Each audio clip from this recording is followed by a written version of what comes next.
Hi guys, and welcome to GP Academia.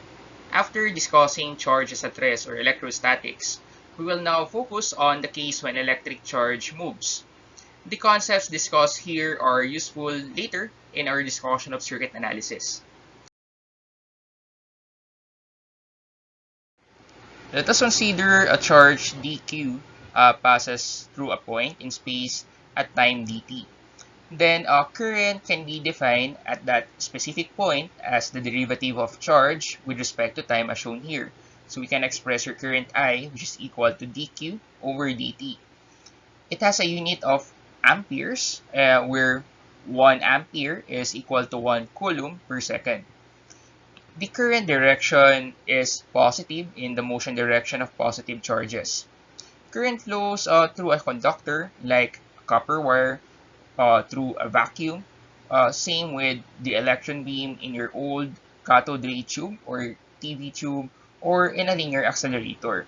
And we can define here this constant. So we have N, so charge carriers per cubic meter. Q is the charge, A is the cross-sectional area, delta X is the length of your wire, and V sub D is the drift velocity of the charge.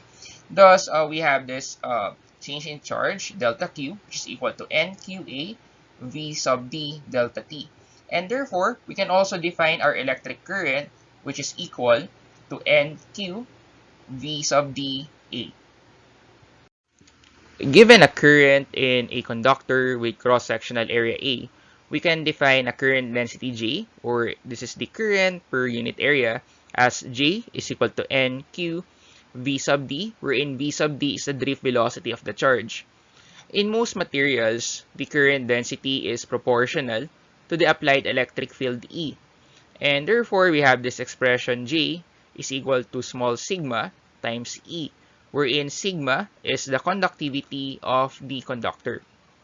If the electric field in the conductor, L, is a constant, the potential difference is defined as follows. So we can define V, the potential difference, is equal to E times L, the length of the conductor.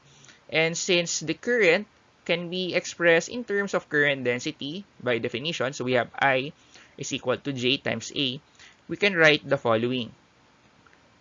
So we have J is equal to sigma E, as we have defined previously, and therefore we will have this expression I is equal to V times this quantity sigma A over L.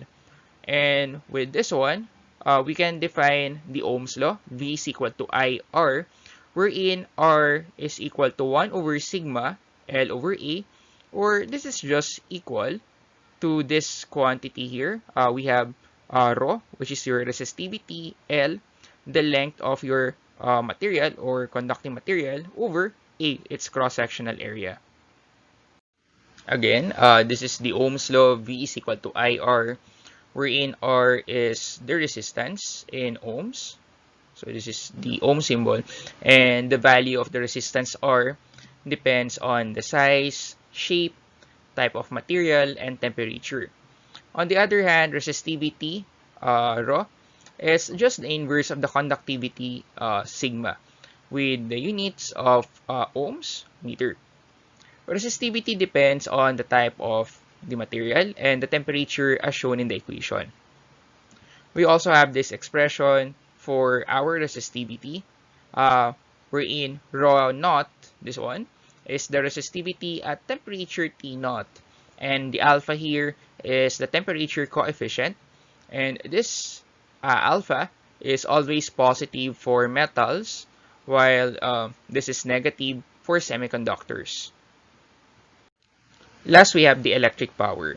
And this is related with a complete electric circuit or an electric component by the rate at which the energy is converted from the electrical energy of the charge Q to some other forms of energy such as heat. Let us consider a charge dq falls through a potential V in time dt, let's say. The rate of the heat generation or the electric power P is expressed as follows. So we have V times dq over dt, And this is just equal to V times I, wherein I is your current by definition. And we can also re-express that using the Ohm's law. So we have I squared R, or we also have this expression for the power, V squared over R. And this is also called the Joule heating. The unit for power is watt, and we have this dimensional analysis for that. So this is your power is equal to volts times amperes based on our quantities here. So this is equal to joule per coulomb, and your ampere is equal to coulomb per second. And therefore, we have joules per second, or just watt.